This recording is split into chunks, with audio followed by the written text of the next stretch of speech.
नमस्कार. आपल्या सगळ्यांचे महाराष्ट्र सोशल न्यूज चॅनलमध्ये हार्दिक स्वागत. चला वळूया तर एका नवीन बातमीकडे. आजची बातमी. महापालिका सार्वत्रिक निवडणुकीच्या अनुषंगाने मतदान प्रक्रिया सुरळीत, पारदर्शक व त्रुटीरहित पार पडावी यासाठी मतदान केंद्रनिहाय नियुक्त मतदान केंद्र अधिकारी, मतदान अधिकारी तसेच क्षेत्रीय अधिकारी यांचे पहिल्या टप्प्यातील प्रशिक्षण आज दिनांक 28 रोजी पार पडले. सकाळी 9 वाजल्यापासून शहरातील छत्रपती शाहू महाराज नाट्यगृहात हे प्रशिक्षण आयोजित करण्यात आले होते. आयुक्त तथा निवडणूक अधिकारी नितीन कापडणीस यांच्या मार्गदर्शनाखाली हे प्रशिक्षण पूर्ण करण्यात आले. क्लिअर बटन दाबून 0 मते असल्याची खात्री करा. ती उमेदवारांना दाखवा. त्यांच्या समक्ष ही प्रक्रिया करा. कंट्रोल युनिटवरील बॅलेट बटन प्रथम दाबायचं आहे. त्यानंतर पहिल्या जागेसाठी निवडणूक लढविणाऱ्या उमेदवारापैकी एका उमेदवारास मतदान करायचं आहे. आमची सूचना तुम्हाला अशी आहे, ज्या वेळेस तुम्ही मॉकपोल कराल क्रमाने मतदान करावं. बॅलेट बटन दाबलं, पहिल्या मतपत्रिकेचा पहिला उमेदवार, दुसऱ्या मतपत्रिकेचा पहिला उमेदवार, तिसऱ्या मतपत्रिकेचा पहिला उमेदवार आणि चौथ्या मतपत्रिकेचा पहिला उमेदवार, असं क्रमाने प्रत्येक बॅलेटच्या वेळेस मतदान करायचं, जेणेकरून हिशोब तुम्हाला व्यवस्थित लिहिता येईल. उमेदवार त्यांचे प्रतिनिधी यांना काळजीपूर्वक खात्री करून देता येईल. उलटसुलट बटणं दाबून गोंधळ करून त्या प्रक्रियेमध्ये गोंधळ निर्माण होऊ शकतो. दुसरं बॅलेट दाबलं का पहिल्या मतपत्रिकेचा दुसरा उमेदवार, दुसऱ्या मतपत्रिकेचा दुसरा, तिसरीचा दुसरा, चौथीचा दुसरा, परत तिसरा बॅलेट दिला की तिसरा उमेदवार, अशा क्रमाने त्या संपवायचा.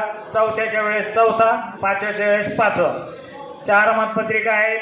उमेदवार किती आहेत त्या संख्येच्या प्रमाणात प्रत्येकाला किमान 1 मत येईल आणि जास्तीत जास्त 50 इतक्या मर्यादेपर्यंत. जर जास्त उमेदवार असतील तर 50च्या पुढे जात असले तर हरकत नाही. 60 उमेदवार असेल तर 60 नोटासह 60 होणारच आहे ना, तर मग 60च्या पुढे जाईल. जेवढे उमेदवार असतील तेवढ्यांना किमान 1 मत टाकलं पाहिजे आणि किमान मर्यादा त्याची 50 आहे. त्यामुळे या पद्धतीनं प्रत्येकाला मतदान करायचं. त्या मतदानाची नोंद करायची. नोंद करून त्याचा हिशोब दाखवायचा. हिशोब कसा दाखवणार? रिझल्ट बटन दाबायचं. मतदान झालं की क्लोज बटन दाबा. क्लोज बटन दाबल्यावर रिझल्ट बटन दाबा. रिझल्टमध्ये डिस्प्ले पॅनलवर प्रत्येक उमेदवाराला किती मत पडले याची संख्या येईल. तुम्ही नोंद केलेली जी संख्या आहे तिचा ताळमेळ त्याच्यासोबत घेऊन उमेदवारांना दाखवा. तो ताळमेळ घेऊन जायला खात्री झाली, निकाल तुम्हाला 2दा पण पाहता येईल, 3दा पण पाहता येईल. खात्री करेपर्यंत तो दाखवा. खात्री झाली की मग त्याचं क्लिअर बटन दाबा. सकाळी 6:30 वाजता सुरू करायचं आहे. जर 6:30 वाजता उमेदवार त्यांचे प्रतिनिधी मतदान केंद्रावर आले नाहीत तर आपण 15 मिनटं वाट बघून त्यांच्या अनुपस्थितीमध्ये हे काम सुरू करायचं आहे. कुठल्याही परिस्थितीमध्ये मॉकपोल शिवाय थेट मतदानाची प्रक्रिया करायची नाही. आयोगाच्या स्पष्ट सूचना आहेत. ज्या ठिकाणी मॉकपोल न घेता मतदान सुरू केलेलं आहे त्या ठिकाणी मतदान झाले नाही असे गृहीत धरून रिपोल केला जाईल आणि मग त्या मतदान पथकाचं काय होईल हे मान्य आयुक्त साहेब आणि मग राज्य निवडणूक आयोग त्याच्यावर निर्णय घेतील.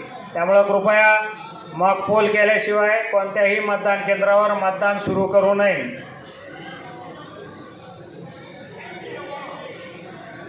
पुढे नेक्स्ट मागे